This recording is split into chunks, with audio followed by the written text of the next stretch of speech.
Olá, bom dia. Agora é 10 horas e 3 minutos. Seja bem-vinda, seja bem-vindo ao nosso programa. Esse aqui é o UOL Entrevista, um lugar para a gente conversar, discutir as questões do nosso Brasil.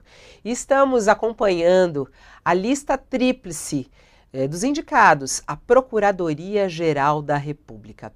E hoje teremos a oportunidade aqui no nosso UOL Entrevista de entrevistar os 3 indicados dessa lista tríplice e que será entregue ao presidente Lula.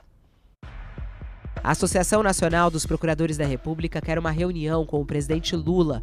O objetivo é entregar a lista tríplice de candidatos à Procuradoria-Geral da República. A escolha de um nome entre os 3 mais votados não é obrigatória. Lula, inclusive, já disse que não teria a obrigação de seguir a lista tríplice e não confirmou se fará isso ou não. A lista foi seguida por Lula em seus primeiros mandatos, mas não é certo que o presidente vá seguir a lista tríplice novamente nesta sua terceira gestão. O mandato do Procurador-Geral da República, Augusto Aras, termina em setembro deste ano. Os mais votados na eleição da Associação Nacional dos Procuradores da República para a PGR serão ouvidos hoje no UOL Entrevista. São eles Luísa Frischensheim, que é doutora em Direito pela Universidade de São Paulo e que iniciou a carreira no Ministério Público Federal em 1992 e chegou à Subprocuradoria-Geral da República em 2015. O segundo mais votado é Mário Bonsaglia, doutor em Direito do Estado também pela USP.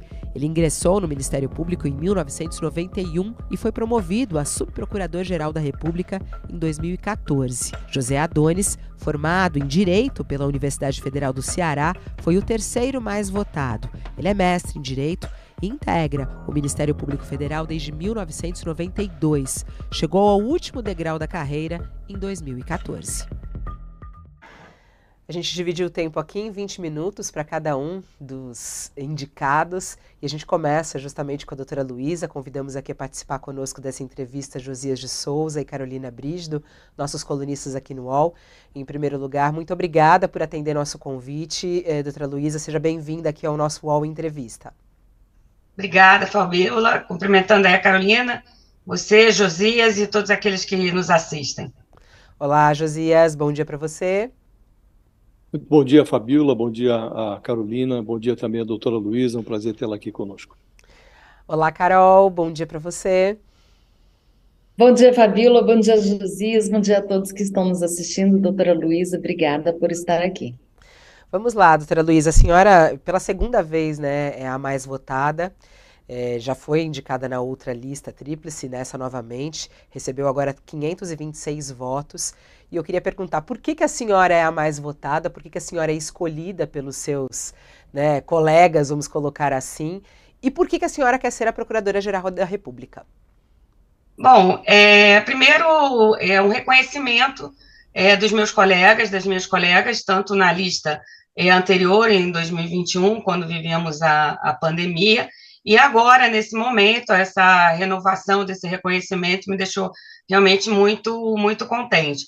E eu gostaria e pretendo ser a Procuradora-Geral da República, porque eu acho que eu tenho uma carreira longa, que passou por diversas áreas, seja do ponto de vista de atuação, como do ponto de vista acadêmico. Conheço bastante o Ministério Público Federal, tanto na sua atividade interna como na sua atividade externa, tenho uma tradição de diálogo interno, de respeito à democracia interna, e também dialogo muito externamente. Acho importante esse diálogo externo com os outros poderes, com os outros ramos do Ministério Público, com os MPs estaduais e com a sociedade. Então, eu acho que é um momento que o Ministério Público Federal precisa, na sua liderança, de alguém que passe pertencimento à nossa instituição e que saiba lidar com a diversidade dentro do Ministério Público e fora. E, por outro lado, tem aí um diálogo interno e externo que incentive os nossos colegas na nossa atuação na forma da Constituição, das leis e das convenções. Doutora Luísa, quando o Congresso Constituinte concedeu independência ao Ministério Público, imaginou-se que havia sido criado um órgão respeitável no país. A senhora acha que o Augusto Aras, seja por ação ou por inação, comprometeu essa respeitabilidade? Olha, Josi, eu acho que a gente tem sempre que falar em instituição, no Ministério Público como um todo.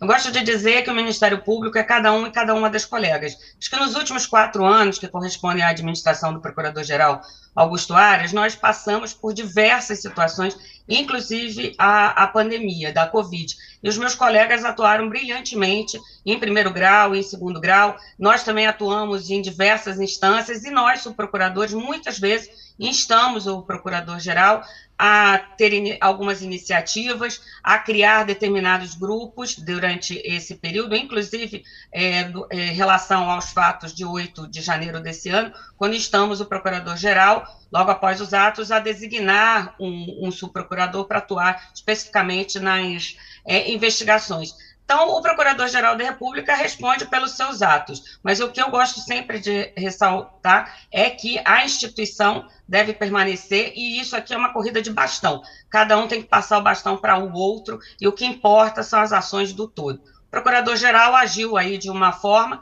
que ele entendeu a melhor, e aí esse julgamento é feito pela sociedade e feito internamente, mas que eu acho que a gente tem que pensar no futuro, e o futuro está aqui na lista tríplice. Mas a senhora não tem opinião a respeito da gestão Aras? Tenho uma opinião, inclusive a minha opinião é que eu acho que deveria ter sido o Procurador-Geral, não deve delegar as suas funções criminais exclusivas, como ele delegou, porque eu acho que essas funções criminais são exclusivas do Procurador-Geral, tenho dito isso, e também acho que no âmbito das ações constitucionais e no âmbito eleitoral, que aí nós temos o vice-procurador-geral, deveríamos ter tido uma atuação mais proativa. O Procurador-Geral entende que nas ações constitucionais ele deve esperar algumas ações constitucionais e deve mover outras. Eu entendo que teria havido um papel maior para, por exemplo, a defesa de políticas públicas, o que acabou sendo feito por entidades e partidos políticos através das ações de descumprimento de preceito fundamental, que são conhecidos pela sigla ADPF. Doutora Luísa, voltando um pouco nessa questão do 8 de janeiro, na opinião da senhora, a atuação da Procuradoria-Geral da República foi a contento? Deveria ter sido feita alguma outra ação ali logo no início, né, dos movimentos, porque teve uma demora, assim, na atuação da PGR. Queria saber, se a senhora fosse PGR no dia 8 de janeiro, a senhora teria feito igual? O que a senhora teria feito diferente? Olha, Carolina, se eu fosse PGR, eu teria agido antes. Teria agido como eu e outros subprocuradores agimos no dia 31 de novembro, quando nós soubemos que a Rodoviária Federal poderia estar retendo eleitores.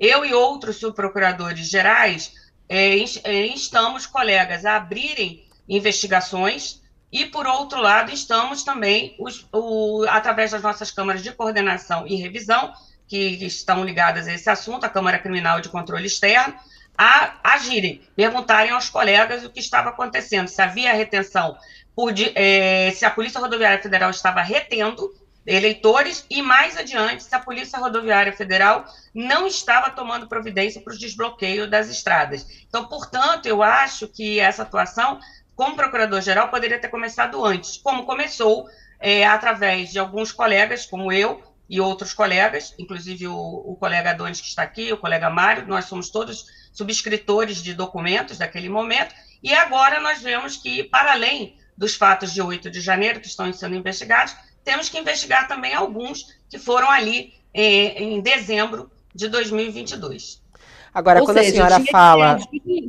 Na prévia, né? Já tinha elementos para denunciar a gente antes mesmo. Olha, eu não era denunciar, porque a denúncia precisa de investigação. O que eu estou dizendo é que ali, a partir do dia 31, alguns subprocuradores que estavam nas câmaras de coordenação e revisão, já fizemos ofícios para os colegas de primeira instância, já perguntamos também para colegas que estavam atuando no eleitoral, porque naquele dia 31, a atitude dos colegas era principalmente quem estava na Procuradoria Regional Eleitoral. Então, ali naquele momento, já podia ter havido uma atuação mais forte do Procurador-Geral, mas naquele momento não houve. Quando houve o 8 de janeiro, nós fizemos documentos já no mesmo dia, e o Procurador-Geral, então, designou o Subprocurador-Geral, que hoje é responsável pelas investigações e as denúncias relacionadas ao 8 de janeiro. Agora, diante disso que a senhora está falando, a senhora acha que Augusto Aras pode ser responsabilizado, de certa maneira, pelo 8 de janeiro? Porque a senhora falou que deveria ter agido antes, inclusive. Há alguns que falam da convocação dele, né, na CPI e até o responsabilizam pelo 8 de janeiro, como ele tivesse parte de responsabilidade disso. A senhora acha que ele tem alguma responsabilidade pelo 8 de janeiro? Olha, essa questão é uma questão de investigação. Como o procurador-geral agiu, essa é uma questão de avaliação ali. Eu não acho que ele tivesse poder para impedir o que aconteceu. O que me foi perguntado é se eu fosse procurador-geral, como procurador-geral, o que eu teria feito? Eu já teria tomado algumas atitudes logo no início. Ele preferiu esperar e tomou a partir de 8 de janeiro. Doutora Luísa, o procurador Deltan Dallagnol, que teve grande visibilidade como representante do Ministério Público nas investigações da Lava Jato, em determinado momento ele migrou da Procuradoria para a política, virou deputado, depois agora teve o mandato cassado. A senhora acha que o ex-procurador Deltan utilizou inadequadamente o Ministério Público? Como a senhora enxerga essa migração de uma pessoa que obteve grande visibilidade a partir do seu trabalho como procurador e depois se torna político? Acha controverso? Josias, eu acho que essa é uma questão, a legislação permite que isso aconteça no prazo legal, e foi isso que foi até considerado no Tribunal Superior Eleitoral, quando o mandato foi cassado, porque se entendeu que ele responderia a procedimentos, e esses procedimentos, na verdade, ainda não tinham sido instaurados no Conselho Nacional do Ministério Público. O fato é que ele usou, né, ele usou dessa popularidade, vamos dizer, que ele ganhou para conseguir os seus eleitores, que foram muitos. E isso coloca uma outra questão, é uma questão se deve haver ou não deve haver quarentena para que membros do Ministério Público, da magistratura, mas eu diria também de outras carreiras públicas, porque nós temos, por exemplo, muitos militares e muitos policiais no Congresso Nacional. Então, se nós formos entender que essa quarentena, e também para exercício de determinadas funções, né? Procurador-geral no Supremo e determinadas funções. A quarentena não é estranha para os membros do sistema de justiça, porque quando nós nos exoneramos ou quando pedimos aposentadoria, nós temos quarentena em relação ao tribunal, para atuar no tribunal no qual nós atuávamos como profissionais das instituições. Então, talvez deva haver uma quarentena. Agora, quando o ex-colega optou pela política, ele optou pela política. E aí, o enquadramento que ele teve foi na política. Não se pode desprezar a política, depois querer ir para a política e ignorar as regras da política. Está em julgamento hoje, né, a retomada do julgamento de Jair Messias Bolsonaro, o ex-presidente da República. A senhora acha que ele cometeu crime eleitoral naquela reunião com os embaixadores? Acha que ele tem alguma relação também com o 8 de janeiro?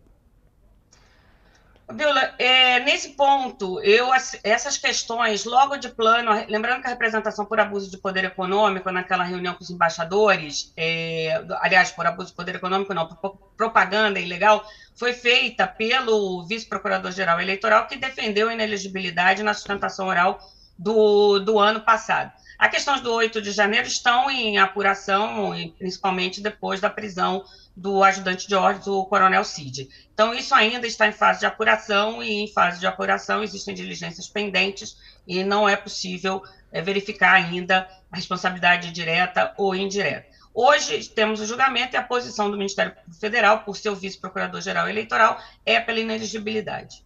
E a senhora concorda com com esse posicionamento? Concordo com essa posição. Doutora Luísa, para além do que está acontecendo hoje no Tribunal Superior Eleitoral, existem vários inquéritos contra o ex-presidente Jair Bolsonaro no Supremo Tribunal Federal.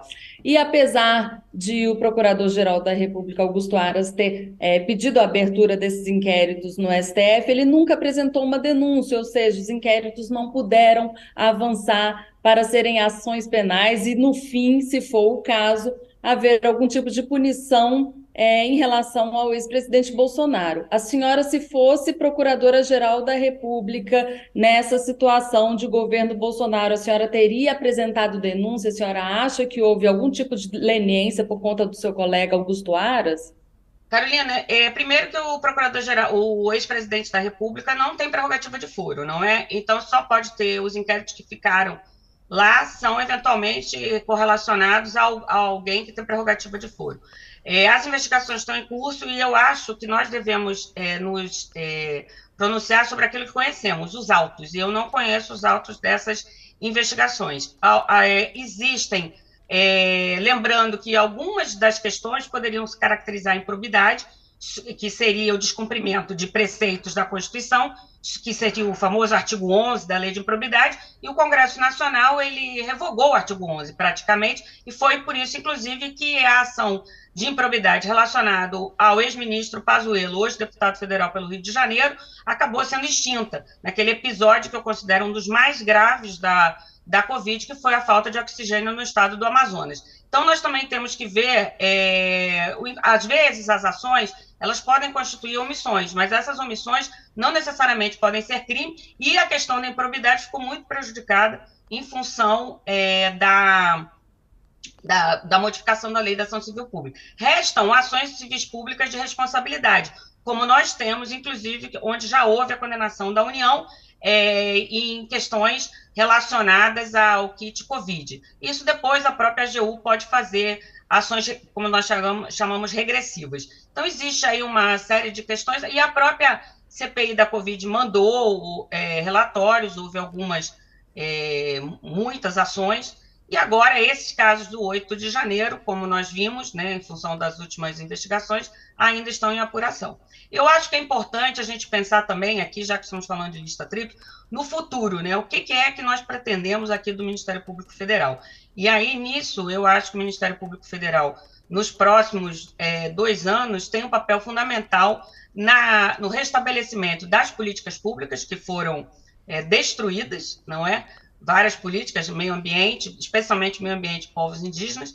Então, a questão do norte do país é fundamental, e outras políticas públicas que precisam ser reimplantadas ou respeitadas. E ações afirmativas em concursos para afrodescendentes, povos indígenas. Então, existe aí todo um conjunto de direitos que estão na Constituição que o Ministério Público Federal tem e deve ter uma participação no respeito e no restabelecimento de determinadas políticas públicas. Eu acho que esse é o momento atual, reconstrução.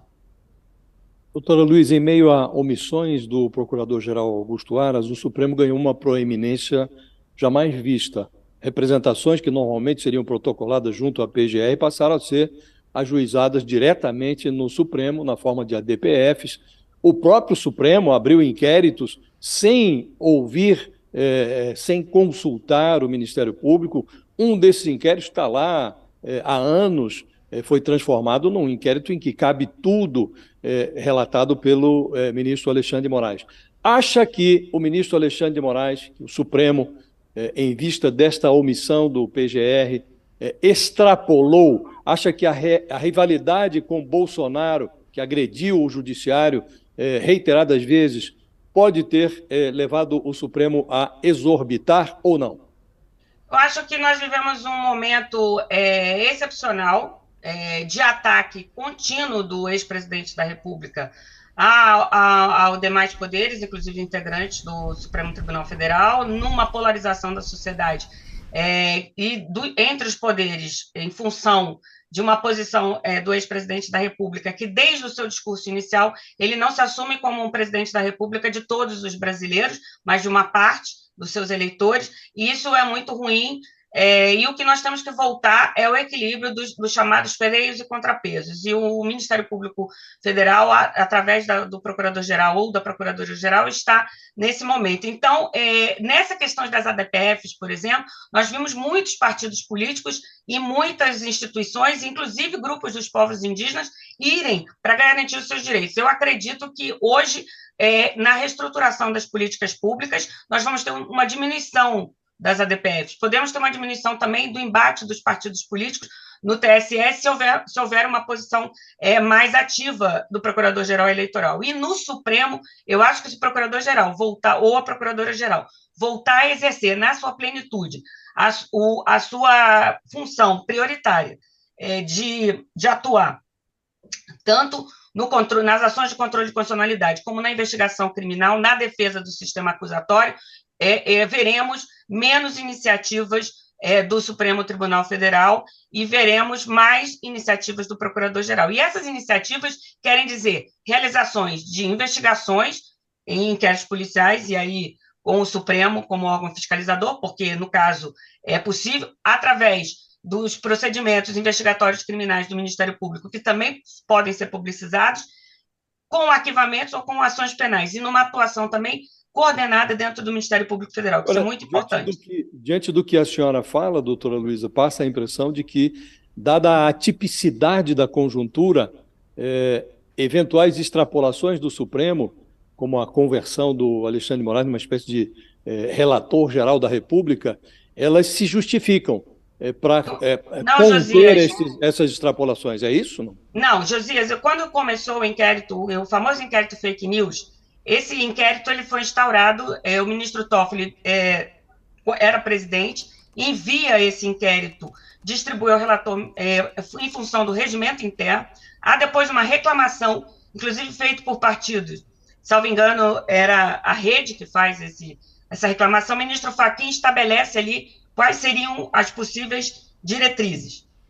Essas diretrizes eram dentro do que o Supremo estava sendo ameaçado ou seus integrantes. A ex-procuradora-geral, Raquel Dodge, ela pede o arquivamento, mas, posteriormente, o atual procurador-geral dá continuidade. Houve também um outro inquérito instaurado a pedido do Ministério Público Federal, já na administração Aras, pelo vice-procurador-geral, e esse inquérito, que é considerado o atos antidemocráticos, por conta das primeiras reuniões em frente ao quartel-general do Exército em Brasília, esse inquérito ele tem um arquivamento, mas é dali que saem denúncias contra os deputados. E o que eu acho é que, se o procurador-geral exercer mais de perto a sua atribuição, o diálogo e a atuação junto ao ministro Alexandre e outros ministros ficará mais clara, e o sistema acusatório será respeitado.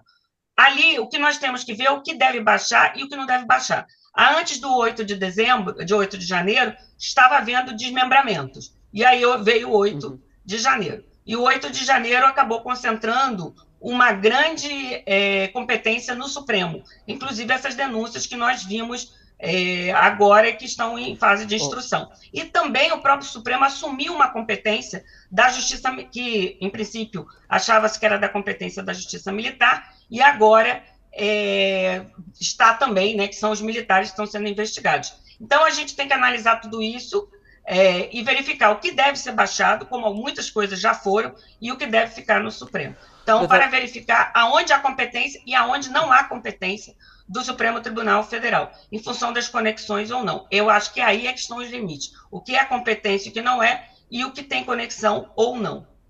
Bom, a gente está aqui entrevistando a Luísa Friesheim, é assim que fala o seu sobrenome? Friesheim.